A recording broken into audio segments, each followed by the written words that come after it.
Don't forget to like, share and subscribe my channel. Hello student, welcome back in concept clear with Jyoti. हम लोग chapter number 2 sexual reproduction and flowering plants of biology class 12th पढ़ रहे थे, ठीक है, जिसमें हम लोग फ्लावर का इंट्रोडक्टरी पार्ट पढ़े, इंट्रोडक्शन पढ़े कि एक फ्लावर किन किन कॉम्पोनेंट से बना हुआ होता है, उसमें क्या क्या कॉम्पोनेंट्स होते हैं, एंड्रोशियम क्या होता है, गाइनोशियम क्या होता है, stigma, style, ovary, anther, filament, इसके बारे में हम लोग जो है इंट्रोडक्शन पढ़ चुके हैं।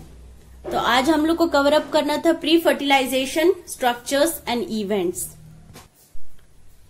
तो इसमें लिखा है much before the actual flower is seen on a plant, the decision that the plant is going to flower has taken place. Several hormonal and structural changes are initiated which led to the differentiation and further development of the floral primordium.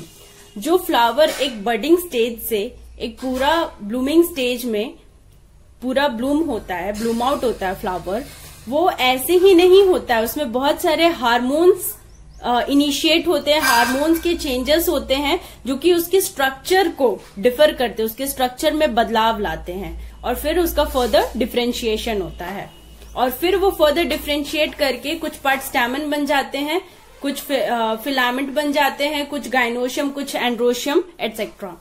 In the flower, inflorescences are formed which bear the floral buds and then the flowers. In the flower, the male and female reproductive structure, the androecium, जो कि male reproductive structure है, and gynoecium, which is the female reproductive structure, differentiate and develop. हम लोग को पहले की studies से पता है, you would recollect that the androecium consists of a whorl of stamens. androecium जो कि male reproductive organ है, उसे हम लोग क्या कहते हैं, whorl of stamens, stamens का गुच्छा, representing the male reproductive organ, और जो गाइनोशियम है वो रिप्रेजेंट करता है फीमेल रिप्रोडक्टिव ऑर्गन. ये तो प्रीवियस वीडियो में आपको क्लियर होगा. तो स्टूडेंट्स आगे लिखा है stamen, microsporangium and pollen grain. इसके बारे में पढ़ लेते हैं क्या क्या है ये.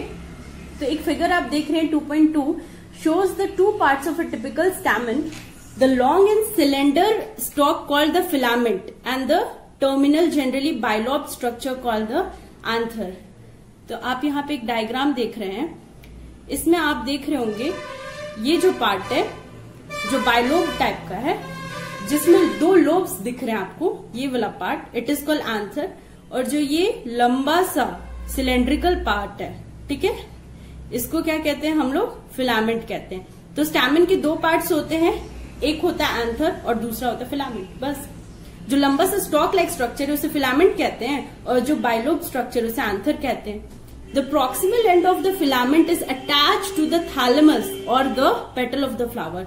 और जो मतलब जो भी फिलामेंट का लास्ट वाला पार्ट है, लास्ट वाला पार्ट, ये कहाँ से कनेक्टेड होता है, ये थैलेमस से अटैच होता है. और थैलेमस किससे अटैच होता है, further petal of the flower से अटैच होता है. पेटल कौन सा पार्ट होता है, जो फ्लावर का रंगीन पार्ट होता है, जो कि कलरफुल होता है, which attract insects for pollination, उसे पेटल्स कहते हैं. आई होप आपको क्लियर हो रहा होगा. और अगर आपको कोई भी डाउट्स होता है, कोई भी क्वेरीज होता है स्टूडेंट, तो मैंने हमेशा बोल रखा है कि आप मेरे कमेंट सेक्शन में कमेंट करिए, मैं हमेशा रिप्लाई देती हूँ, ठीक है. The number and length of the stamens are variable in flower of different species. अब आप तो जानते हैं कि फ्लावर्स अलग अलग स्पीसीज के होते हैं, कोई मैरीगोल्ड हो गया, कोई लोटस हो गया, कोई एटसेट्रा एटसेट्रा, बहुत सारी types of varieties of flower होते हैं, बहुत अलग अलग स्पीसीज के फ्लावर्स होते हैं. तो उसमें जो ये लेंथ है स्टैमेन का, वो अलग अलग होता है. ऐसा जरूरी नहीं है कि किसी में 10 सेंटीमीटर है तो सब में 10 सेंटीमीटर ही होगा, अलग अलग वैरी करता है from species to species. If you were to collect a stamen each from 10 flowers, each from different species, and arrange them on a slide, you would be able to appreciate the large variation in size seen in nature. और अगर आपको इस बात पे doubt है तो आप एक छोटा सा एक्टिविटी भी कर सकते हैं. जब आप फ्री होते हैं तो 10 अलग अलग स्पीसीज के एटलीस्ट फ्लावर्स को आप कलेक्ट करिए और फिर उसे स्लाइड्स में बिछा दीजिए, आपको उसके लेंथ में वेरिएशन देखने को मिलेगा, ठीक है. फिर है careful observation of each stamen under a dissecting microscope and making neat diagrams would elucidate the range in shape and attachment of anthers in different flowers. A typical angiosperm anther angiosperm किसको कहते हैं? Flowering plant को angiosperm कहते हैं, previous video में मैंने बता रखा है। तो एक टिपिकल एंजियोस्पर्म यानी एक टिपिकल फ्लावरिंग प्लांट जो है, एंथर इज बाइलोब्ड, उसका जो एंथर है वो 2 लोब्स का बना हुआ होता है, इसलिए उसको बाइलोब्ड कहते हैं। विथ ईच लोब हैविंग 2 थेका, और हर एक लोब में 2-2 थेका होता है, मतलब वो खुद तो बाइलोब्ड है, 2 लोब से उसमें, और हर एक लोब में 2-2 थेका है, तो टोटल 2 बाइलोब्ड है, और टोटल थेका कितना हो गया? 4 थेका हो गया, क्योंकि एक लोब में 2 थेका है, और यहाँ पे हम लोग के पास क्या है? 2 लोब्स है, तो टोटल 4 थेका हो गया। तो हम लोग ऐसे भी कह सकते हैं कि typical angiosperm is bilobe and have total 4 theca. ठीक है, तो दे आर, क्योंकि एक लोब में 2 थीका है इसलिए इसे कहते हैं डाइथेकस। ठीक है, often a longitudinal groove runs length wise separating the theca, मतलब वो एकदम इक्वल हाफ में होते हैं, एक पे एक नहीं होते हैं। Somewhat of bilateral type. ठीक है, bilateral symmetry. Let us understand the various type of tissues and their organization in transverse section of an anther. जब किसी को हम लोग सीधा सीधा लेंथ वाइज काटते हैं, ठीक है, तो उसे लॉन्गिट्यूडनल कहते हैं, और जब एकदम हम लोग साइड से मतलब उसके विड्थ से काटते हैं तो उसे ट्रांसवर्स सेक्शन कहते हैं, और किसी को टेढ़ा काटते हैं साइड से तो उसे लेटरल सेक्शन कहते हैं। ये 3 सेक्शन होता है, सीधा लॉन्गिट्यूडनल, लेंथ से काट रहे हो तो लॉन्गिट्यूडनली, विड्थ से काट रहे हो तो ट्रांसवर्स सेक्शन, और साइडवाइज काट रहे हो तो लेटरल सेक्शन। तो अगर किसी भी बाइलोब्ड एंथर को जब आप ट्रांसवर्सली कट करते हो तो एंथर 4 साइडेड होता है, जिसे टेट्रागोनल स्ट्रक्चर कहते हैं, और उसमें 4 माइक्रोस्पोरेंजिया होता है located at the corners, 2 in each lobe. एक लोब में 2 माइक्रोस्पोरेंजिया होता है। यहाँ पे आपको डायग्राम भी है, दिख रहा है, देखिए ये होता है। तो देखिए आपको डायग्राम में दिख रहा है कि ये टेट्रागोनल स्ट्रक्चर है। टेट्रागोनल स्ट्रक्चर मतलब इसके 4 साइड्स है, ठीक है, 4 कॉर्नर्स है, 4 साइड्स, इसलिए ये टेट्रागोनल स्ट्रक्चर है, और ये इसमें 4 माइक्रोस्पोरेंजिया है। ठीक है, ये अभी हम लोग पढ़े हैं। देखिए आगे लिखा है, the microsporangia develop further and become pollen sacs, और वो माइक्रोस्पोरेंजिया है वो आगे जाकर पॉलन सैक्स बनाते हैं, और उस पॉलन सैक्स में पॉलन ग्रेन स्टोर्ड होते हैं। That simple. They extend longitudinally all through the length of an anther and are packed with pollen grains, और उसमें आगे जाके पॉलन ग्रेन्स। तो हम लोग कह सकते हैं माइक्रोस्पोरेंजिया आगे डेवलप होता है जो कि पॉलन सैक बनाता है, और चूंकि पॉलन सैक है तो उसमें क्या होगा? ऑफ कोर्स पॉलन ग्रेन्स होगा। In a transverse section a typical microsporangium appears near circular in outline। तो माइक्रोस्पोरेंजियम का जो स्ट्रक्चर है जब आप देखोगे तो वो सर्कुलर, उसका जो आउटलाइन होता है, जो स्टार्टिंग का आउटलाइन होता है वो उसका सर्कुलर होता है।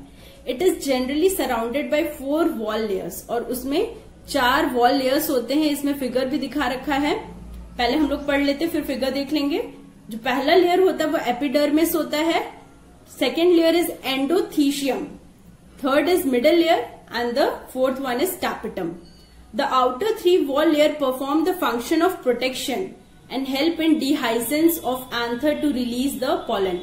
मतलब कहने का मतलब है जो माइक्रोस्पोरेंजियम होता है उसका जो आउटर स्ट्रक्चर होता है, जो आउटलाइन होता है वो सर्कुलर होता है, गोल शेप का होता है। इसके 4 लेयर्स होते हैं। सबसे पहला जो स्टार्टिंग फर्स्ट लेयर है जो आउटसाइड है वो एपिडर्मिस होता है। एपिडर्मिस के अंदर होता है एंडोथीशियम, और एंडोथीशियम के अंदर होता है मिडल लेयर, और मिडल लेयर के एकदम अंदर होता है टैपिटम। तो ये 4 लेयर्स का सीक्वेंस होता है from outside to inside. Clear है? फिर लिखा है जो इसमें से आगे के जो 3 वॉल लेयर्स है, मतलब जो एपिडर्मिस, एंडोथीशियम और मिडल लेयर, ये तीनों लेयर्स जो है इसका काम क्या होता है? ये प्रोटेक्शन प्रोवाइड करता है। ठीक है, and help in dehiscence of anther, और एंथर जब एंथर मैच्योर हो जाता है तो उसे फटने में हेल्प करता है ताकि पॉलन ग्रेन्स को रिलीज आउट कर सके। ठीक है, the inner most wall layer is tapetum, और सबसे अंत में जो टैपेटम है उसका काम होता है it nourishes the developing pollen grain. वो पॉलन ग्रेन्स जो अंदर बन रहे हैं उसको न्यूरिशमेंट देने का काम करता है, उसे फूड प्रोवाइड करने का, नाउरिश करने का काम करता है। Cells of the tapetum possess dense cytoplasm and generally have more than one nucleus. तो जो टैपेटम के सेल्स हैं वो डेंस साइटोप्लाज्म के होते हैं, मतलब उसमें जो साइटोप्लाज्म है वो क्लोजली पैक्ड होते हैं, ठीक है। And generally have more than one nucleus, और उसमें एक से ज्यादा न्यूक्लियाई होते हैं। Can you think of how tapetal cells could become binucleate? When the anther is young, a group of compactly arranged homogeneous cells called the sporogenous tissue occupy the center of each microsporangium. जब anther young stage में होता है तो एक group of sales होते हैं जो कि एक समान होते हैं, होमोजीनियस नेचर के होते हैं, उसे हम लोग स्पोरोजीनियस टिश्यू कहते हैं। वो सेंटर ऑफ माइक्रोस्पोरेंजियम में जाके सिचुएट हो जाता है, ठीक है। नेक्स्ट है microsporogenesis. As the anther develop, the cells of the sporogenous tissue undergo meiotic division to form microspore tetrad.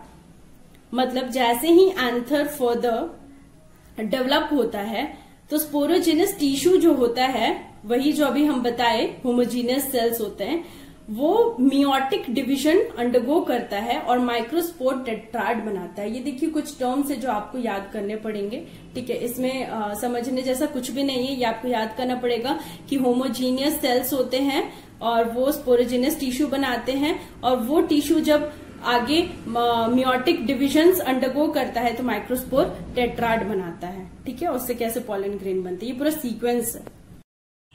देखिए स्टूडेंट, इसमें फिगर 2.3 दे रखा है जहां पे ए, बी और सी 3 डायग्राम्स दिखा रखा है, जिसमें ए पार्ट दिखा रखा है transverse section of a young anther. जब आप यंग एंथर को ट्रांसवर्सली डाइसेक्ट करेंगे तो आपको कुछ इस तरह का स्ट्रक्चर दिखेगा। हम लोग ऑलरेडी पढ़ चुके हैं कि उसमें 4 लेयर्स दिखता है। सबसे आउटर लेयर इज एपिडर्मिस, उसके अंदर होता है endothecium, then middle layer and then tapetum. तो हम लोग पढ़ चुके हैं कि इसमें जो आउटर 3 लेयर्स है that is epidermis, endothecium and middle layer, ये तीनों जो है ये प्रोटेक्शन का काम करता है, और जो लास्ट लेयर है टैपेटम, ये नाउरिशमेंट का काम करता है, ठीक है। इसी के एक सेक्शन को अगर वाइडली आप माइक्रोस्कोप में देखिएगा तो आपको कुछ इस तरह का व्यू दिखेगा, अगेन वही 4 लेयर्स है, ठीक है। और ये रेड पोर्शन आपको क्या दिख रहा है, माइक्रोस्पोर मदर सेल दिख रहा है, ठीक है। ये बी है, बी पार्ट दिखा रहा है in large view of 1 microsporangium. एक माइक्रोस्पोरेंजियम को आप जब इनलार्ज करते हो, माइक्रोस्कोपिक व्यू है ये इसका। और सी पार्ट दिखा रहा है मैच्योर डिहाइज्ड एंथर। जब एंथर मैच्योर हो जाता है और फट जाता है तो उसमें से ये ग्रीन पार्ट्स जो है ये पॉलन ग्रेन्स है जो कि निकलते हैं, ठीक है। और फिर उसके बाद जो भी एजेंट मीन्स ऑफ पॉलिनेशन है, जो विंड पॉलिनेशन से है तो वो उड़ जाएंगे हवा में, वाटर पॉलिनेशन है तो वाटर के पास जाएंगे, जो भी मोड है ऑफ पॉलिनेशन वो फुलफिल करेंगे। लेकिन जब एंथर मैच्योर हो जाता है तो वो डिहाइसिस होता है, डिहाइसिस मतलब फटने को कहते हैं, और पॉलन ग्रेन रिलीज आउट होता है। एंथर के अंदर पॉलन ग्रेन्स होते हैं और जब एंथर मैच्योर होता है, फटता है, तो ये पॉलन ग्रेन्स निकल जाते हैं, ठीक है। और फिर फर्दर पॉलिनेशन के लिए चले जाते हैं। तो ये 3 डायग्राम्स बहुत इंपॉर्टेंट था। आई होप आपको समझ में आया होगा। नेक्स्ट पार्ट को देखने के लिए आगे की वीडियो जरूर देखिए। Thanks for watching.